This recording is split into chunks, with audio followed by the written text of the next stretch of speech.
In this episode, I am interviewing Therese Dansby.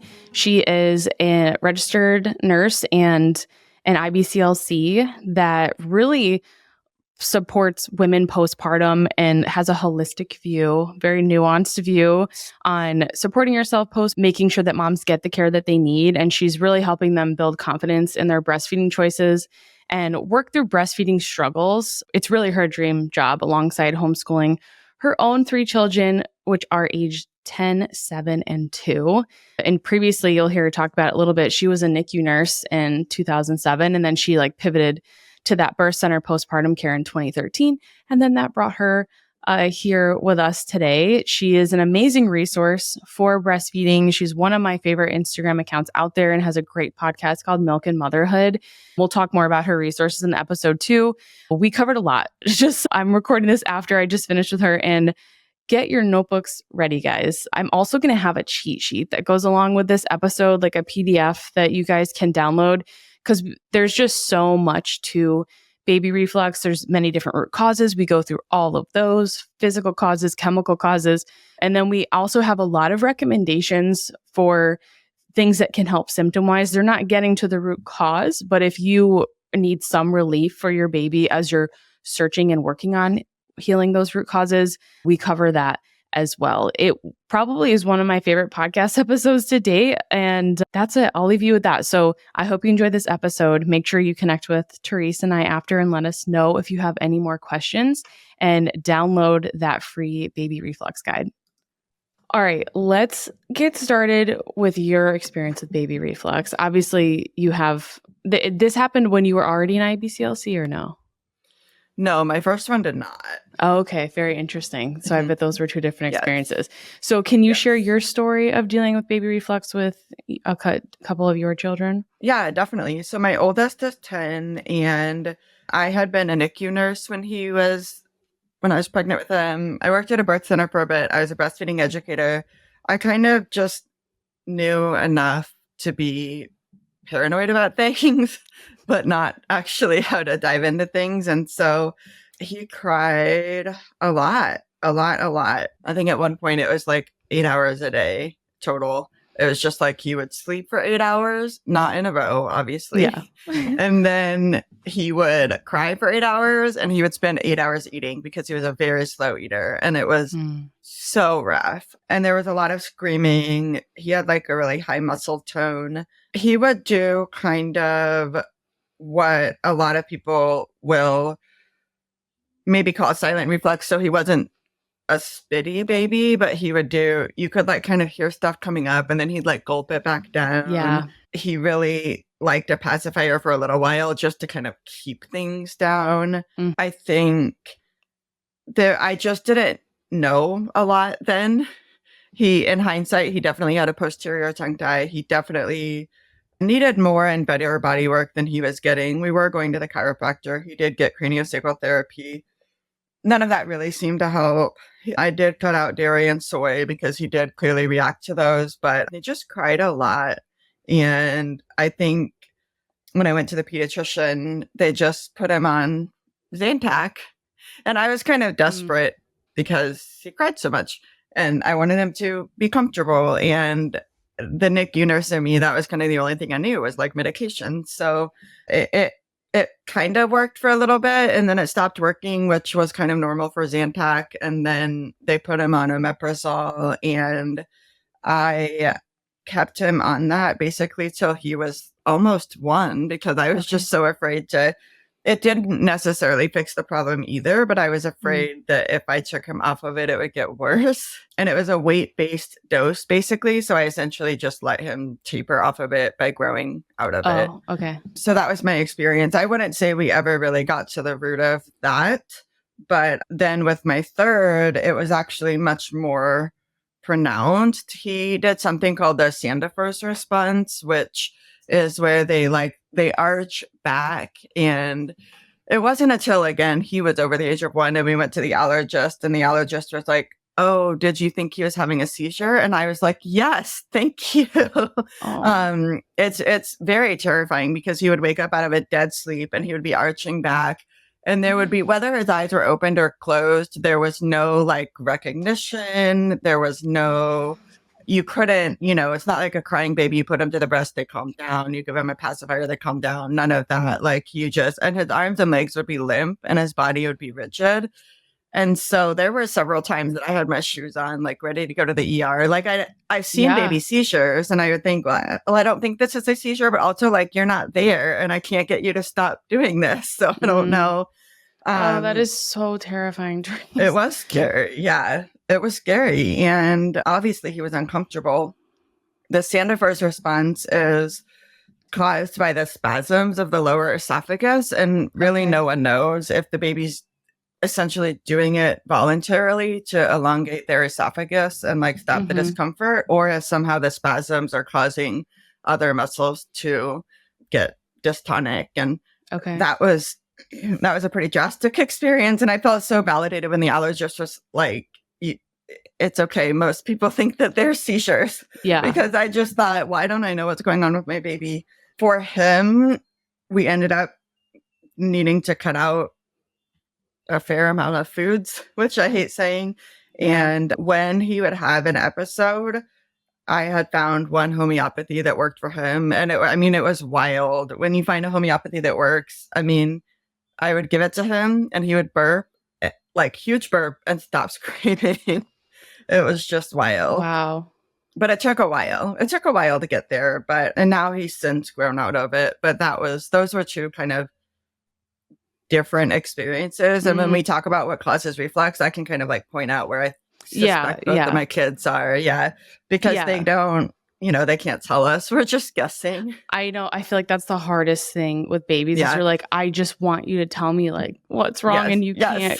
And they're like, I'm trying. That's why I'm crying all the time, That's why I'm so uncomfortable and I won't sleep except for on your chest, So so I totally relate to that. And I think it's cool. I mean, it's awful that you went through that, but it's just good to know. Like when I started talking about baby reflux on my Instagram stories, because Amaya, my second daughter, was my first experience with it. We had so many clients though. So I was like, okay, this isn't my first rodeo, but also when you're going through it firsthand, I'm like, this is awful. This is absolutely. It is. I would say in like hers was mild compared to a lot of what my clients went to, the story that you just shared. And it's still so incredibly challenging for like everyone. So they're all from different root causes though. So that's like what I want to get into, like, because people are like, what helped your daughter? And I'm like, probably not what's going to help your baby, to be completely honest. And like, that's why when people were like, oh, can you share more? I'm like, I'm going to do a podcast series on this because ultimately I don't want you to go like run to whatever I did and then have it not work and then be incredibly disappointed. So that's really what the goal is to go through next. Because obviously you had your own personal experience with two of your children. You are an IBCLC and you have the background with being a NICU nurse as well. I would love to know, and this is going to be basically the whole podcast episode. Yes. What are the possible root cause? And this is obviously, we'll like spin off from here to like all the different kind of areas. Cause this is a big question. It's not an easy thing to answer. What do you think are the possible different areas that you would have a mom investigate? Like if you were supporting her postpartum and her baby had reflux, to figure out where is this coming from and how can we help it? Yeah. And I love doing this, kind of playing detective. And I also want to validate your experience. Even when we dealt with something clinically, I'm not going to start crying this early in the podcast episode. Even when you've dealt with something clinically, when it is your baby, like all bets are off. Your clinical brain and your mom brain do not coexist. Yeah, that is. And I just want to validate that. Yeah. And then you're kind of like, all this stuff helped this other person and it's not helping me, when you're throwing all your tools at it. Well, I'm checking the boxes. Yeah, exactly. Yeah. 100%. Yeah. And so I love really nerding out about this because usually when moms have an instinct that something is off, they're correct. And it's not that the pediatricians don't care, but they have a limited toolbox and a limited amount of time with you. And so you're going to get limited answers from them. So I know with my first, I went in and said, this is the situation. He cries all the time. Like, I don't know. I've tried all the soothing things that I know. And the pediatrician said, well, it's colic. And at the time, I was like, okay. And I went home and sat with that. But for people who don't know the definition of colic, it's so silly. It's your baby cries for at least 3 hours a day, for at least 3 days a week, for at least 3 weeks. It's such a goofy definition. It's like IBS. It's like, yeah, it's like if your baby has colic, you don't need a definition. But also, colic's not a diagnosis. It's just a description of the crying, and it's not the cause of it. So absolutely, I'm more like, let's ask a whole bunch of questions and play detective. Sometimes moms have a gut feeling and I can help them hone it down. Sometimes they're just at a total loss. So I made a little chart here. I'm happy to share a better picture with you. But reflux kind of goes the spectrum from happy spitters all the way to gastroesophageal reflux disease. And the symptoms vary in severity as well. But the super quick summary is that happy spitters are just babies who spit up when they burp or after every feeding. Just a little bit of spit up, just dribbles down. Sometimes we call it wet burps, like they just burp and stuff comes up with it. It's simply because babies, their musculoskeletal system is still immature. Their esophageal sphincter might still be a little bit weak. They don't have great posture, obviously, and usually this kind of reflux is just simply anything coming up from the stomach. Usually that resolves by 4 to 6 months. Doctors love to say it's a laundry problem, not a medical problem. Yeah, so that would be a happy spitter. Then there are physical causes, which there are a lot of them, usually somehow involving pressure on the stomach so that contents are coming up. And we'll go over all of those. But there are also chemical causes, and those can be things like food allergies. It can be things like histamine. It can be things like the microbiome. And it can simply be things like, is your baby getting breast milk or formula? And there's no shame in how you're feeding your baby, but breast milk is unique because it's kind of packaged with its own digestive enzymes. So it's a lot easier for the babies to digest. The proteins are smaller, it breaks down quicker, so it doesn't hang out in the stomach long enough, theoretically, to reflux. But obviously there are exceptions. Yeah. And then GERD, which we probably won't really touch on today, but this is what I would see in the NICU. So these are babies who have things like extreme prematurity, neurological conditions, birth defects like esophageal atresia, structural abnormalities, metabolic diseases. These are like, we're not minimizing those, but these are not things that you can fix at home. These are things that definitely require, where there is a time and a place for medication, often a cocktail of medications. These babies are getting like pH probes, where they put like a little tube down the nose into the stomach. And in the NICU, we would monitor it every time the baby would cry or have an apneic spell where they hold their breath. We would kind of push a button and then they would correlate it with the pH readout. And, usually the baby was holding their breath or crying because something was coming up from the stomach. And so we're not dismissing those, but those are definitely medications and surgery. Other things obviously might help on top of that, but that wouldn't be what you would be typically seeing like in your IBCLC practice. Like that's not what you're typically helping with, right? That's more like if you're in a hospital. Yes. No, usually we're kind of narrowing down physical causes versus chemical causes for most moms that are coming to me, like my baby's spitting up a lot or they're crying all the time or things like that. Okay. And that, I think that's helpful just to know, like there is a range, just like everything. It's like, it's a spectrum. And that kind of goes along with, like what are the possible root causes? How like severe is this? Now, the biggest thing that people go to first, at least in my experience, oral restrictions. So like possible ties, like tongue tie, lip tie. That was definitely a part of my daughter's, was her lip tie for sure. But I do think that that's sometimes it's not an easy button because it's not easy to deal with those, right? But I do feel like now I'm kind of like, okay, but like there could be other areas that we still need to investigate. It's not always just from an oral restriction, but I would love to know like how could those lead to reflux? Yeah, and that's a great question. That's kind of where I suspect my oldest fell into that spectrum because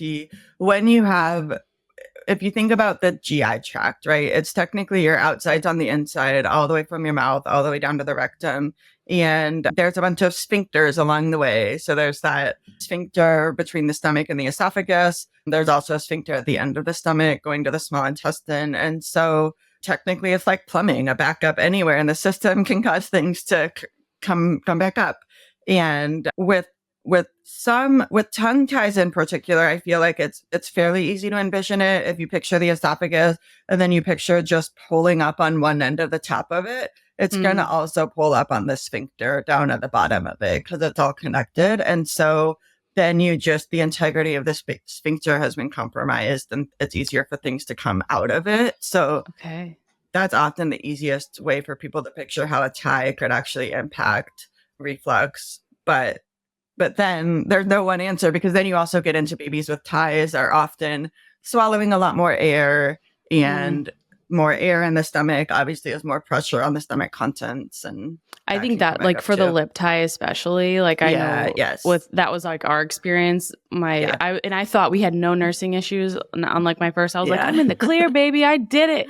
We're having no problems this time. And then it was like, oh, just kidding. You're not going to sleep for the next 2 months of your life. Okay? Yeah. So but I do think it was primarily her lip.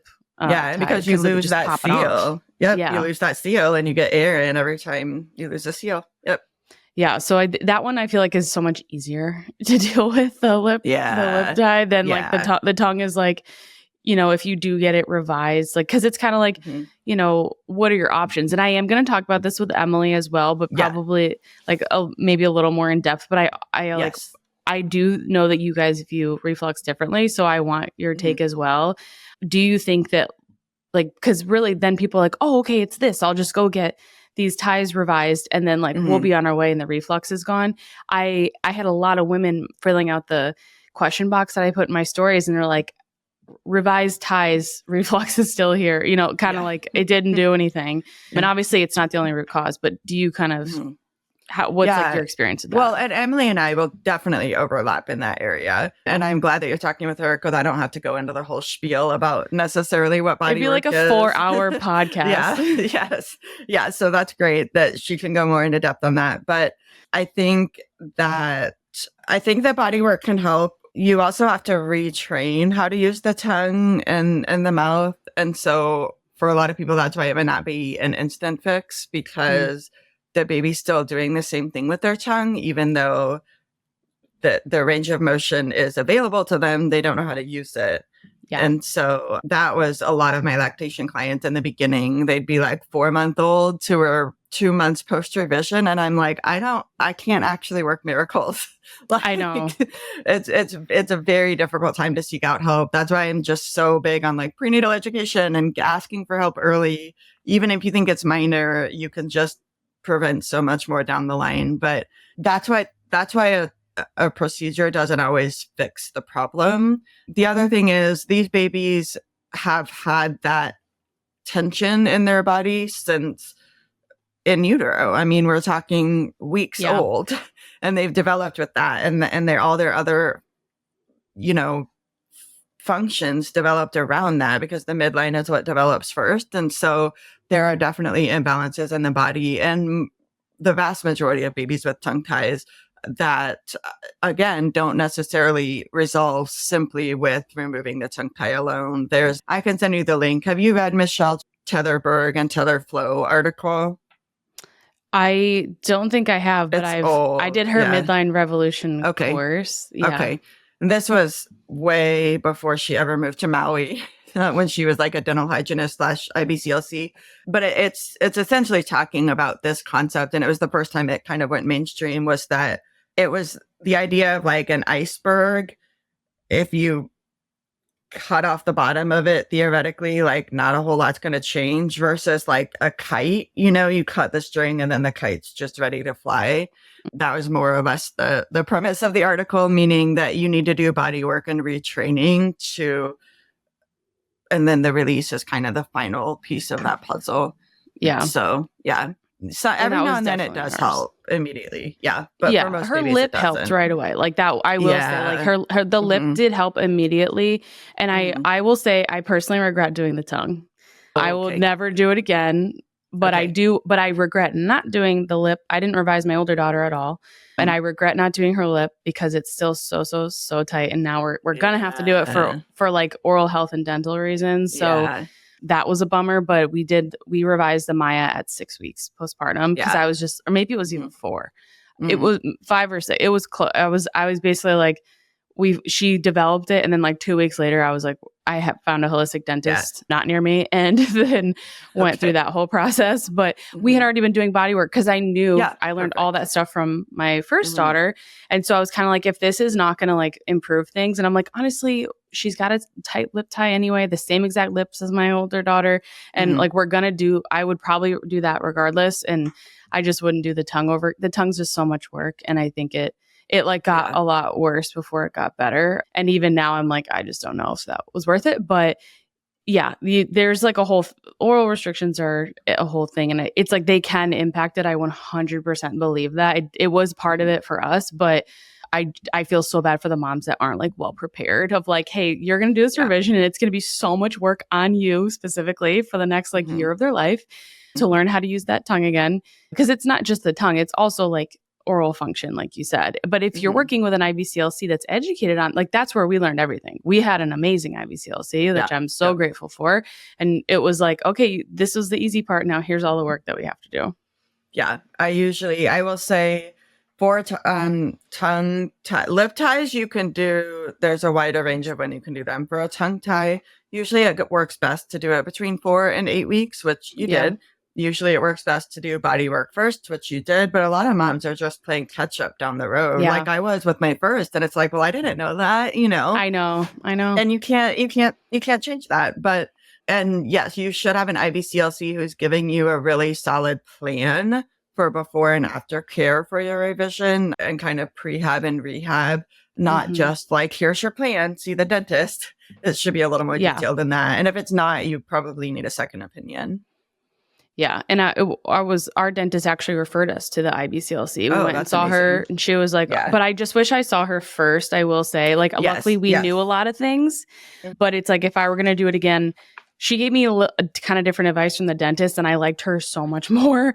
So if I were to redo it all again, I would. And when people ask, I'm like, see the IBCLC first. Like, we didn't have nursing issues, So I was like, I'm just going to go to the dentist. But we did have nursing issues because she had reflux. So, always get a good IBCLC is basically the moral of the story. I'm not saying that to get business, right? Like I just, like you're saying, I think that process, it goes best in that order.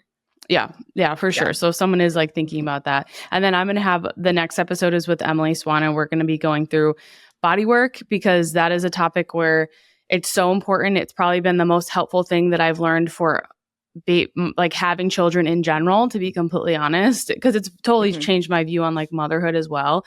And so I'm going to get into all that with Emily. If you guys are like, what kind of body work do you do? Like, we'll talk about it.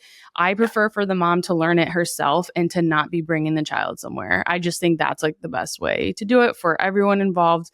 And I promise you're going to get lots of fun details from Emily, and she's got like a million resources that I'll share with all of you. So that's kind of like the oral restrictions, oral function, body tightness. I think those are pretty much always a contributor in some way, shape, or form. Would you agree? For most babies, it is. I think the other thing that might often be a coexisting contributor is like maybe a little bit of an oversupply or rapid letdown, things like that. Usually those are coexisting with some other aspect. Yeah, for sure. And even just thinking about like your birth and stuff too, like obviously baby in utero, but it's like, what was your birth like? Because like, babies are going to be tight. Like, I have a friend that like her baby was breech like her whole pregnancy. And I'm like, okay, well, he's the amount of body work that baby's going to need when he gets out is going to be astronomical.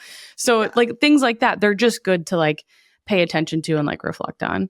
Yeah. And breech and transverse babies, I'll just interject. If you have a breech or transverse baby, like schedule body work now before they're born. They definitely have the most trouble breastfeeding. That alone, if I work in the hospital and in private practice. If I walk into a hospital room and saw that it was a breech C-section, I'm like, we're going to talk about this right away and then also birth. The way I explain it to parents is if you've ever slept funny, like in the car or in a bed at a hotel and like your neck is kinked up and your jaw hurts and like every time you take a bite, like your jaw, that happens to babies too. They're stuck in one position at the end of pregnancy, or if labor is really intense or is augmented somehow, or they come out in anything but like that perfect, occipital first position. They have those tensions too. And I will see babies all the time with asymmetrical jaws just simply because of how they were position in utero or how birth went. And it's not like a birth defect. The bodywork fixes it, but that's a more difficult conversation to have in the hospital. Oh, yeah. So, especially in that setting. But it's like, you can't, basically, I feel like we need to learn bodywork for our babies regardless. And like, you can't go wrong. And for me, I'm like, okay, let's start with like the least invasive intervention first, you know? Yeah. Because what's going to be the harm in, I shouldn't say that. There are some bad body workers out there. But in general, you know, and I do also want to say that sometimes people get really fixated on like one type of body work, or we need to find this exact practitioner, or we need to travel, you know, across an ocean to see this one person. If they're in a car seat, probably going to undo all the body work. Guys. I hate to break it to you. And one thing I'm finding over the years is that, I don't know if you've ever heard that in counseling, like the therapeutic relationship is more important than the technique that the counselor uses. Yeah. And I think a lot is the same with the body worker. Is that body worker like making eye contact with your baby? Are they connecting? Do you as the mom feel safe with them? I know with my first, he saw like 3 different body workers and none of them helped. And then when he was like 2.5, we finally found somebody that worked, which is shocking at that age. I know. Yeah. And it was really, that's when we did his tongue tie, his frenectomy when he was 2.5, because he was having some issues like moving solids around in his mouth. How did that go? Fantastic, because by then I was an IBCLC. I had all these tools in my toolbox. I just feel like that's that's like a rough age, you know, I don't know. It is. And I'm scared. I'm scared to do it. Yeah. He was my only child at the time. I was like barely newly pregnant with my second. They were more spaced out. So I had some bandwidth for it, but good time to do it. Yeah. We did what I do with my babies. Like we got the body work first. I practiced all of his exercises beforehand to make sure that he could actually do them. And with kids, it's a lot of like licking the lollipop, licking the popsicle, licking the peanut butter off the top of your lip, you know, but you make it fun. And we practiced them beforehand. And so it went pretty smoothly, actually. Yeah. I think it shouldn't be too bad with my older daughter because we're only doing her lip, but it's, it's funny because when I was doing all this stuff to Amaya after we got her, like before and after we got her released, we were doing all these exercises and stuff. And Eliana would be like, my turn. Want to stretch? Stretch me? Yeah. So I'm like, oh, maybe this will go okay. But yeah, that's like really funny. Okay. The other big area like that I want to talk about is like gut health and food allergies. So let's talk about gut health first, because I had so many women message, and I know this is a common recommendation. They're like, should I take this probiotic or give my baby this probiotic? Like, will that help? So can you talk about like the gut microbiome and how that can affect? Yeah. I have not. I've seen it be more of a coexisting factor than a standalone factor. Yeah. Obviously, as you know, mom's microbiome gets passed on to the baby. And particularly if mom got antibiotics in pregnancy or delivery, then it's more directly impacting the baby's microbiome. I have not done, you've probably done more testing with your clients. I have certainly referred clients to like tiny health testing for babies, but I don't often get to, you know, search through their results to see. It's because they take like 2 months to come back. Have you noticed that? They take so long to come back. Yeah, we did it a long time ago, so it's probably, as it gets more popular, getting slower. Yeah. So I will often suggest gut testing if we've kind of ruled out everything else, because it is such a, like, it takes a while to get the results, and then it takes a while to see results once you start implementing the suggestions. I will say, if you have a baby who's having consistently mucousy or watery stools, or a baby whose poop smells like nail polish remover, like acetate, then you probably getting the testing sooner rather than later is helpful, because not only do you have the microbiomes, but then you have, or the microbes, but you have their byproducts like butyrate and acetate and things like that. And so butyrate kind of helps line the intestines, you know, to prevent what we would call leaky gut, although all of us have leaky gut, not just because we all have messed up microbiomes, but because your gut is not like an iron wall like we want to think that it is. But I've not seen it directly immediately affect reflux in and of itself. The exception might be if your baby does have H. pylori. Hopefully a mom would know if she has a history of that. A baby is probably not just going to get it randomly when they're under 6 months of age. But if the mom or dad has it, there could be a chance that the baby has it, and that would be causing more pain. But often it's a cofactor. There is a probiotic called Gerber, the Gerber Soothe probiotic. Is that even still around? I don't know. That was one strain that was somehow clinically tested to reduce the amount of crying in babies. So, but for the most part, babies tend to be low in the bifidobacteria. And so if you want to supplement blindly, it was discontinued. It was okay. Yeah. There are so many baby probiotics on the market now, but if you want to supplement blindly, I usually recommend the Smidge infant one. Yeah. I really like that one because it has a lot of the bifidobacteria, and those are easily killed by antibiotics. Most moms are low in bifidobacteria, and it's kind of a safe bet that most babies are going to be low in it, but I wouldn't necessarily use adult probiotics or like specific single strains unless you get testing. Yeah. Yeah. I think when we work with babies that like moms that have babies that have reflux and like say they were like one of our clients previously, that's typically how it happens. And they have a gut health history. And so I'm like, we're going to address your gut health. If we were not already able to do that, a lot of times women will get pregnant like while they're working with us, like unplanned, because they're like, I want to prepare. And then like we do all this stuff and they end up conceiving. And I'm like, it's so great. But I'm also like, I wish we got to work on your gut health a little bit more. And then that's when we'll do stool testing with them postpartum. Babies' guts change so fast. That's like, we did the tiny health test for Eliana, but by the time we got the results back, I was like, it doesn't even look like this. Our gut health does too, by the way. So like our gut microbiome is also often like shifting, but babies, everything's just like they're developing. So it's going to be shifting and changing. So I'm more of an advocate, like if the mom has gut health concerns and their baby has reflux, I'm like, really, we should be working with mom is like my opinion and what we've seen the most success with. But then that was part of my story is like I got really bad food poisoning. And then literally the next day, Amaya was like, she didn't have any signs of reflux before. And next day she's like positing. So like she wasn't spitting it out, but it's like she was like spitting up, swallowing it. And then I couldn't lay her down flat ever again after that. So we should do a poll on this because I got food poisoning too with my third. And I had like some chicken that I didn't reheat all the way.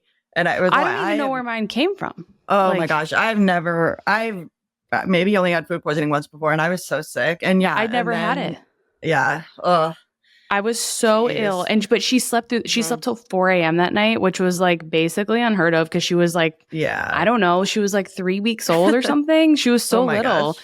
And I was like, I'm like the whole, I'm stressing out in between puking. I'm like, is she going to wake up?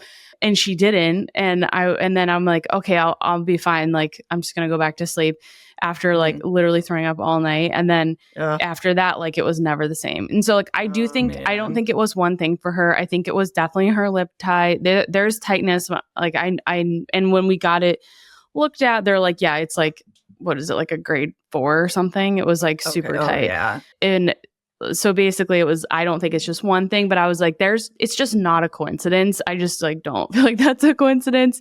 And cause she also was covered in eczema after that, except for her face, her whole body was covered. And I was like, this is not just, so like, I still decided to do the release cause I was like, I think this is the right thing to do based on the knowledge I have, but I did still have to address my gut health. So then I did a stool test, worked on my gut health.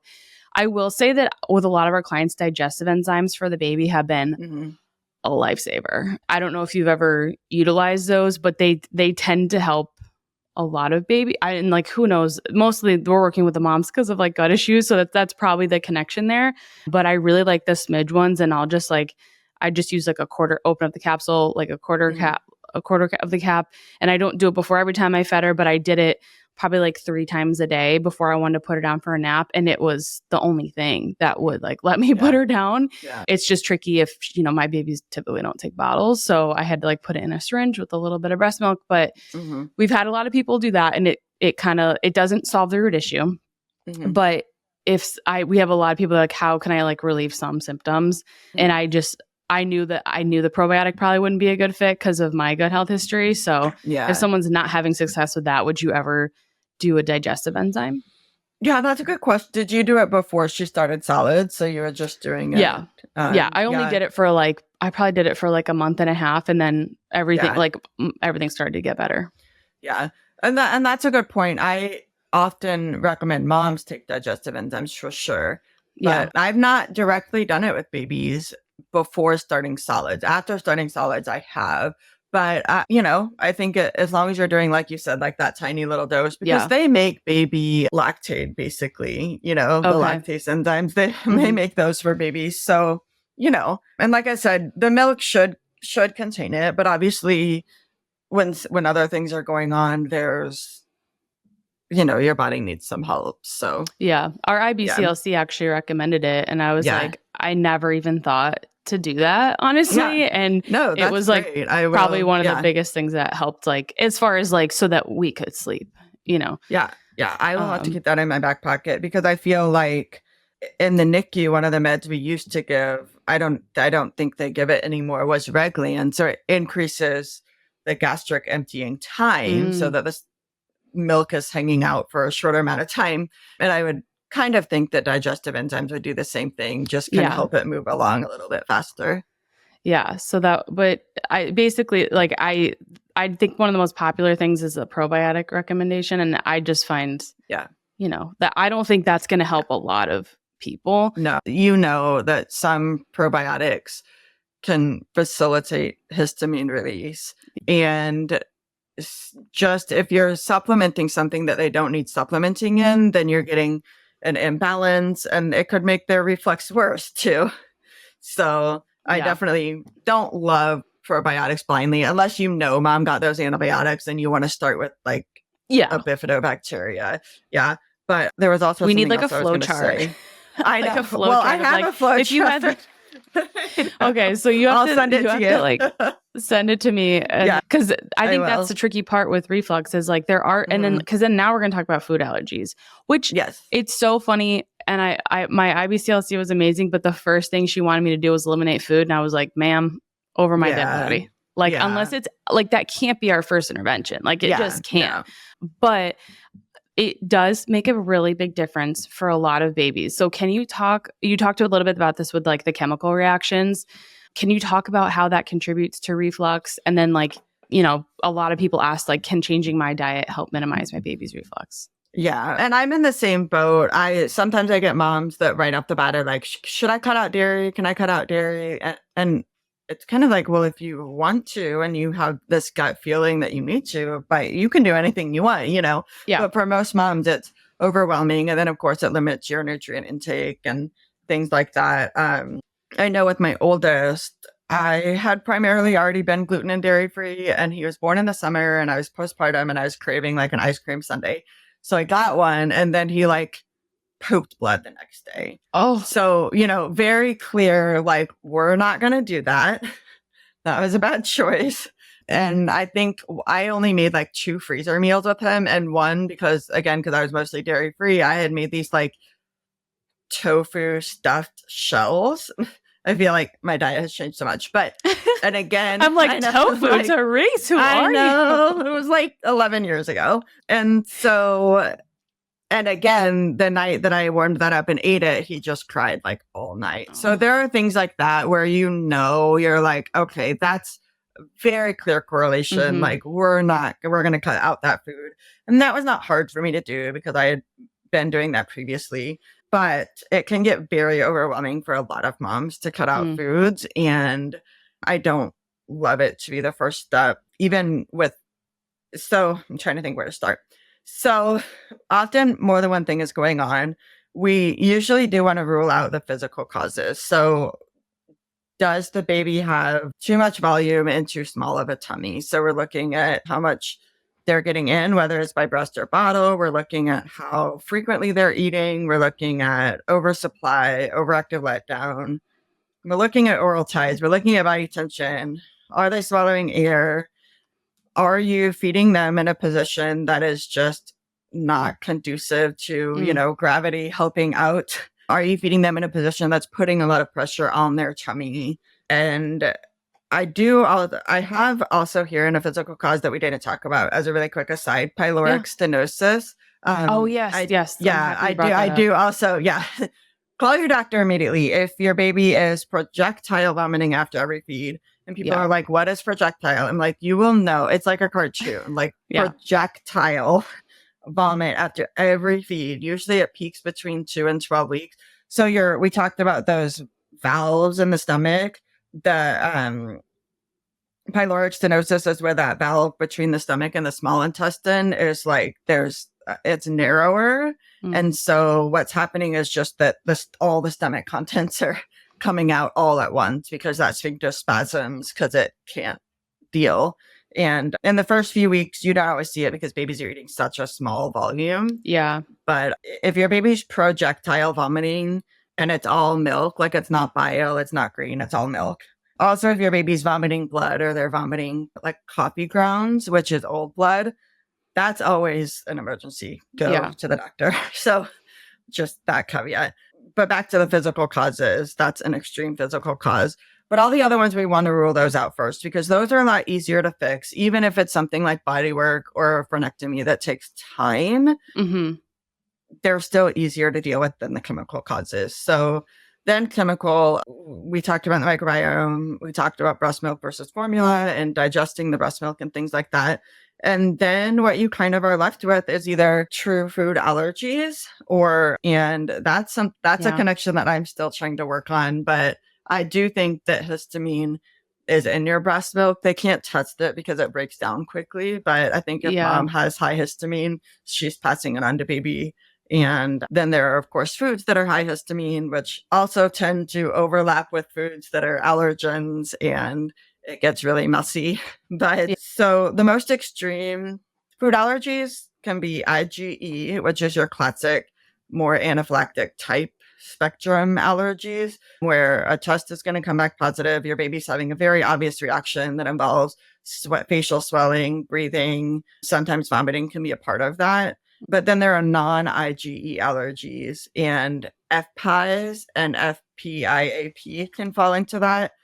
And these are again the most extreme, right? Most babies are going to be like farther back on the spectrum, but FPIES is food protein induced enterocolitis syndrome, and it is vomiting after consuming very specific foods. And some babies can have FPIES through mom's breast milk, even with the broken down proteins, and some babies don't get it till you start solids. And unfortunately, some of the biggest FPIES triggers are some of the earliest solid foods, things like eggs or things like avocado and banana, things like yogurt. Yeah. So that's, again, the projectile vomiting is different than reflux. Definitely need to check that out. FPIES can also cause like baby's blood pressure to drop and things like that. So again, these are the most severe things. The FPIAP is the food protein induced allergic proctocolitis, and that is where the babies are pooping blood, whether it's a lot or a little, whether it's old or new. Oftentimes these babies also have horrible diaper rashes whenever they're, even if there's not visible blood. And I think that my son did fall, both of my kids that had reflux, I think fell into this because the one, obviously, like I said, he had blood in his diaper the next day. The other one, he would get really bad diaper rashes the day after he would have one of those Sandefur's episodes. So I think we were just kind of dealing with a lesser form of it.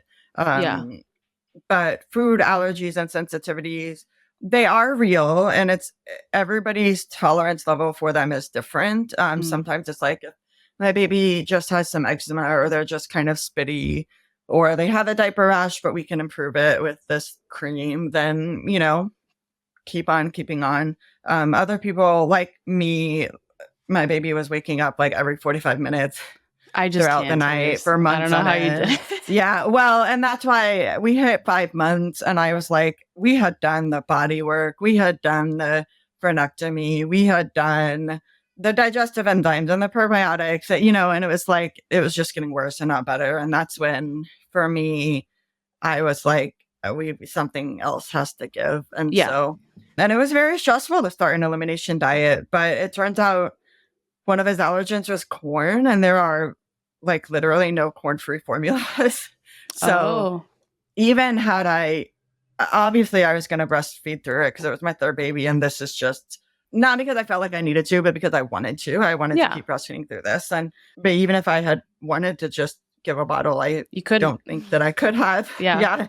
So that's a very tough place to be in for a mom who's not as motivated as I was, or hasn't had, or just hasn't had that past breastfeeding success to know what that even looks like. So it's very overwhelming, but it can make a huge, night and day difference. Like my son, when we finally cut out all of his allergens, which took a while, he started sleeping, just so differently. And you started sleeping. Yes. And so I think that if a mom has a gut feeling that food allergies are part of it, I think it's not unreasonable, especially as an interim measure. We're not saying you need to cut out all these foods for the rest of your life, but if you're desperate for an hour-long stretch of sleep, you will cut out the milk if you need to.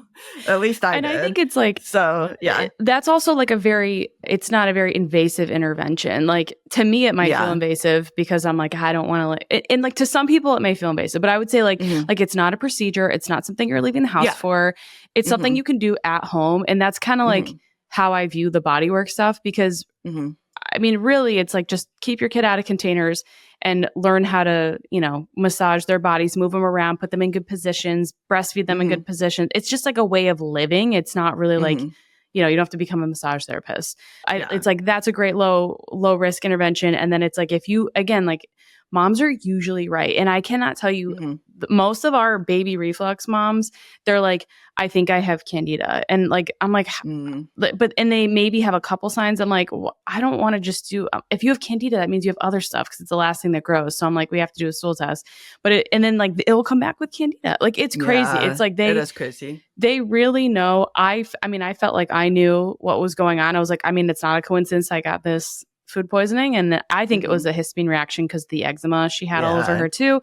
So it's like, it's probably more than one thing. And if eliminating foods helps you and you feel like that's important, like do it. I hate seeing moms deteriorate their own health and it's not helping and they're still not sleeping and they're so stressed. And then they start having their own health issues. And then they're like, how am I supposed to take care of my baby that is colicky or whatever, So it's, I think it's something to experiment with, be mindful of if you feel like it's like going to make a difference for you. And you actually have a cookbook for allergen-free recipes that I'm going to link. So if you're a mom that's like, oh my gosh, I'm in that boat, but it is really stressful for me to eliminate these foods. I do not know what to eat. I'm going to link that in the show notes for you guys. Yeah. And I made that kind of in the thick of it because we don't get takeout that often, but I didn't realize how stressful it would be to never have that option. Yeah. Even if it's just one meal a week, meal a week. Or just to be out of the house. And like, if we're gone for too long, we can swing by Chipotle. It was incredibly stressful. And so I do have that cookbook and it's food that all of my whole family ate. So it's, toddler and school age kid approved. And I made a little 2-week meal plan too, because it is very, very hard. I will say, even though I did that, and even though the tipping point was for me, like the pros outweigh the cons, I am still recovering from that because he was, and with the food poisoning connection is interesting because one of his allergens was chicken, and chicken was the thing that, kind of. I'm going to do a poll. I'm going to do a poll I on my know. stories when this comes please out. Do. Yes. And also, one of the foods that I ate consistently when I was recovering was eggs, and eggs were what he had like an IgE reaction to. So it's very interesting. It's like, warm up your leftovers all the way. Oh my gosh. Yeah. So I don't even know where I was going with that. I think one thing cutting out. Yeah. Yeah. Like it basically, it's like if you want to do it, there's ways you can get help with doing it, but I don't know. It's not like my first recommendation, like you said, unless someone's like, I eliminate. Usually we're getting people after they've already done that and it didn't do anything. So basically if someone's like, oh my gosh, where do you went through like, first you focus on the physical things, right? And like kind of chipping away, obviously like the breastfeeding piece, like is it oversupply? Is it a really strong letdown? Like babies latch, all that kind of stuff, which I think makes the most sense. And then, coming to that area last, unless you feel like it's something that's happening sooner or things are more severe, like with your son, like your youngest one. So one thing that I did get asked about a lot is like, what can moms do for symptom relief as they're working towards rebalancing in those root cause issues? Is there anything like homeopathy, anything for like feeding schedules? Obviously that's going to look different for everyone, but like what could they be asking their IBCLC about basically? What would you recommend? Yeah, I think it is important. I'm an IBCLC who's very, very conservative about pre and post weights. I almost never do them because I feel like they just cause more problems. I'm a big fan of feeding on demand. However, if we have a baby that's constantly crying, you do need to do a pre and post feeding weight to make sure that they're getting enough, because sometimes they're not. That was my first son's other problem. What did he have? Reflux, or was he hungry? Because he was in the 10th percentile and I always had a very marginal supply with him.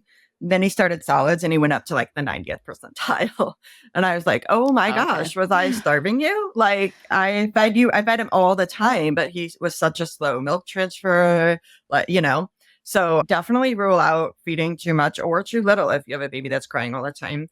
And then I'm glad you mentioned containers because that's a big thing too. Like, are you putting them on the floor on their tummy so they can stretch things out, tummy time? Or are they in a little reclining seat all the time? And I'm not bashing those because when you have more than one kid, like you need a seat to put them in. Yes. Sometimes but for are they spending all their time in it? Yes, absolutely.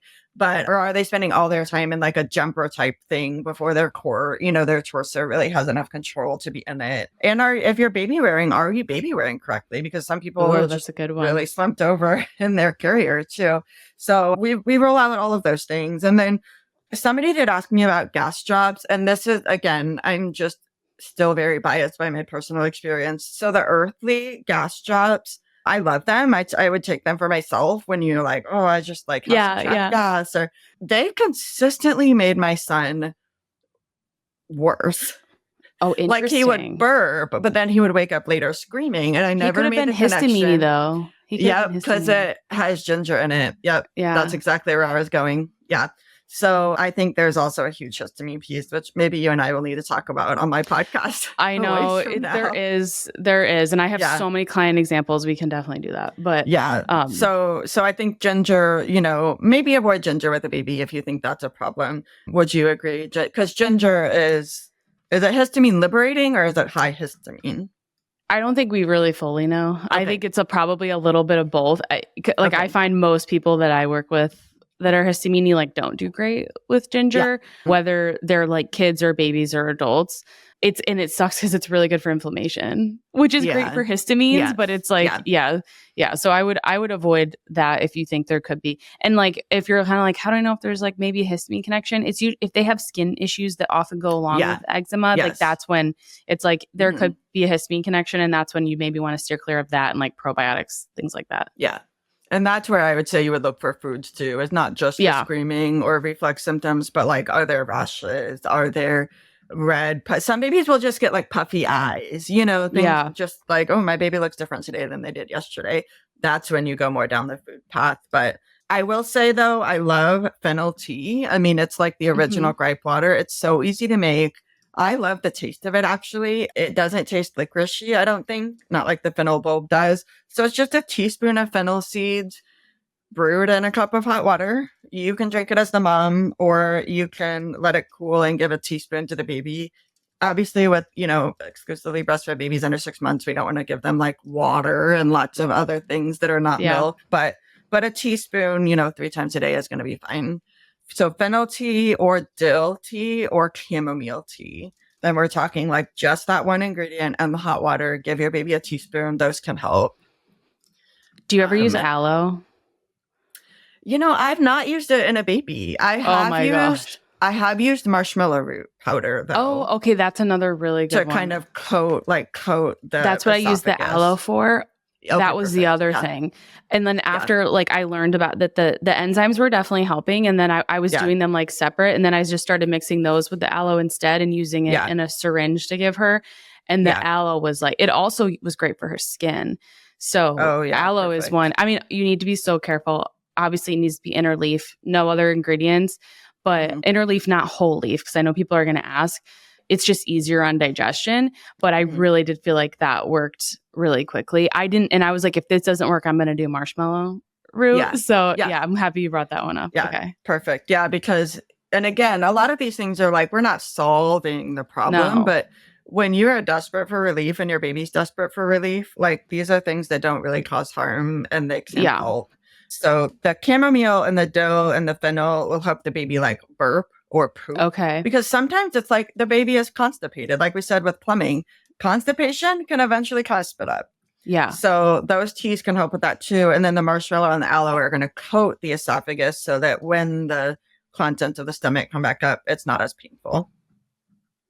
Yeah, so those are great. And then homeopathy, like I said, I'm a huge fan of it. I think that when you find the right one, it can just make things so much better. Yeah. I will say if you suspect food intolerances, you might want to get I'm not going to pronounce it right, but like the Oleos brand of homeopathy. It's in a green tube, so it's not the Boiode one that's blue. Yeah. I'll put this. I'm going to make like a little cheat sheet for this episode. Yeah, perfect. Yeah. The Oleos one, you can get it on Amazon. I can find it at natural grocers locally as well. That's made out of beet sugar instead of lactose. And so I definitely recommend that just if you remotely think that your baby could be reacting to milk. Yeah. So the book, there are a lot of homeopathy books out there. This is the one I have. It's not even meant for babies. It's like The Whole Family Homeopathic Self-Care by Robert Ullman and Judith Ullman. And here, this is the colic chapter. So I can read you like their summary. And then if you want to ask about any specific ones, but this is the list that I used, kind of worked my way through. And I don't recommend Googling it. I recommend getting a book because homeopathy is kind of interesting in that it's very personalized to the symptoms and like the kind of disposition of the baby and things that make it better, things that make it worse. So if you just Google like homeopathy for reflux, you may or may not get a lot of details.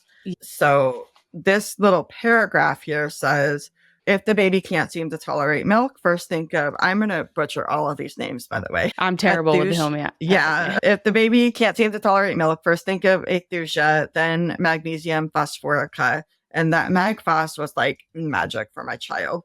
We like that one too. Yeah. The Calciara carbonica is also a popular one, especially if the baby's like chubby and happy most of the time, or homeopathy. I should have done that one. Yeah, or if your baby has a sweaty head, like oh my gosh, I didn't know that. See, yeah. Oh my god, yeah, that's like my baby to a T. Okay. Yeah, there you go. Yeah, if there's a tendency toward frequent belching and the baby seems to feel better after burping, carbo-vegetabilis is likely to be needed. So that's a baby with just excessive gas, on both ends. For colic and extremely fussy, irritable babies, especially if they arch their backs and are inconsolable, consider chamomilla. If the baby's doubling over, bringing their knees to the chest, thinking of colocynthis or magnesia phosphorica. And then for colic with excessive bloating and gas, particularly if the baby seems worse after ingesting milk, look at magnesia phosphorica. Okay. That's like the summary. I can list them really quick here. It's Aethusha, Calciara carbonica, carbo-vegetabilis, chamomilla, colocynthis, lycopodium, magnesia phosphorica. The nux vomica is for baby that's really often actual stuff is coming up. Pulsatilla is one option as well. So those are kind of where I would start. If you feel like you want a homeopathic remedy, look into those, see which one kind of fits your baby the best. And I often tell parents to make it super easy. 3 pellets of 30C every 3 hours you can do it up to 3 days and see if it's helping. I'm not a homeopath. That's not medical advice, but it's often the easiest way for moms to like remember. Engage, like give it consistently enough to see like, is this actually working or not? Okay. Yeah. And you can, it says, the book says 3 pellets. You can even do 1 pellet though for a tiny baby and smash it up between 2 spoons till it's powdery. Yeah, that's what I did for Amaya. Yeah. And you can either like wipe it in their cheek or you can dissolve it in a tiny bit of milk and give a little spoonful. Yeah. If it works really well. Yeah, it's like I feel, and it's okay if you have to do a combination. Like I think the aloe vera and the homeopathy didn't help as much as the enzymes in the aloe for us. Okay, but I also definitely should have tried the Calcera one because again, like I was going off. I mean, like our IBCLC recommended. You messaged me and you let me know. You're like, this one was really good for baby's reflux. So many people said the magnesia one, like that was like number one. So we started with that, but that I think those are helpful ways, especially if someone's like, I'm not ready to go the medication route yet and I want to try other things. It's like you could consider trying those. I seriously just think it's not easy. And I know not everyone has like access to getting an IBCLC, but it's like, instead of like, if you're going to start like spending money on a bunch of different things, I would just honestly get an expert opinion. Like try to see if you can get a recommendation for an IBCLC near you. Do you have friends that have had babies with similar experiences? Like ask them, who do they work with? And then, I mean, I found mine through my dentist. So it's like trying to get a good resource. I think it's worth it. I think it's 100% worth it to help. You need someone to help you navigate it. Like you just heard us go through, like, it's not easy. I'll put a cheat sheet. I'll make a cheat sheet for this episode. So I'll connect with you, Therese, and getting that awesome chart that you made and everything. Yeah. But I hope this is helpful for everyone. Even there's still probably a lot more that we could get into, honestly, but I appreciate your time and expertise so much. We basically answered all the IG questions already. Okay, like good. Going through it. So I think we don't have to like touch base on those specifically. And you already talked about the tummy drops, but I hope this gives people a place to start. Yeah. I do want to say it's one of those questions I think was about positioning, right? Like I can't hold my baby up right after. Oh yeah. Like after basically like at night for like sleeping. Yes. And so I think maybe one of the teas that we talked about or one of the homeopathies, if you can get that burp out of them, that might help. Also now, safe sleep is important. No blankets and pillows around your baby, et cetera, et cetera. If you practice stomach sleeping with them during the day when you're awake and in the same room as them, they're more likely to tolerate it at night. I think that tummy naps can be really helpful for babies with reflux. Again, it just helps with that gastric emptying, and often just the pressure on the tummy helps with comfort. Also, laying your baby on their left side is going to empty their stomach a little bit faster, and it's going to keep the way that the stomach is shaped, it's going to keep the milk kind of away from the esophagus if they're on their left side. So I did want to give that caveat too. That's like exactly how I would sleep with Maya. That's so funny. Yeah. And if your baby wakes up, if they fall asleep on you and you're like, I want to put them down for a tummy nap, if they wake up when you put them down, rub their butt a little bit. And I'm going to go into this more with the episode with Emily, but the butt grabs, the butt is everything. And it can help get them back to sleep. Cause I know that's like a big thing. It's like, I tried to put them down and now they're not asleep. It's like very tricky, but we'll have a lot of sleep tips too with that episode, Emily. But thank you for bringing that up. Cause that's like a tricky one. Is there anything else you want to leave people with? No, I mean, just an apology for being all over the place, but I think you did a good job. I feel like we covered there's a lot. This is basically, I asked Therese to do this. I was like, I know this is like basically an impossible episode to record, but it's important. And it's like, I think we did it, as good as possible without like visuals and stuff. Yes.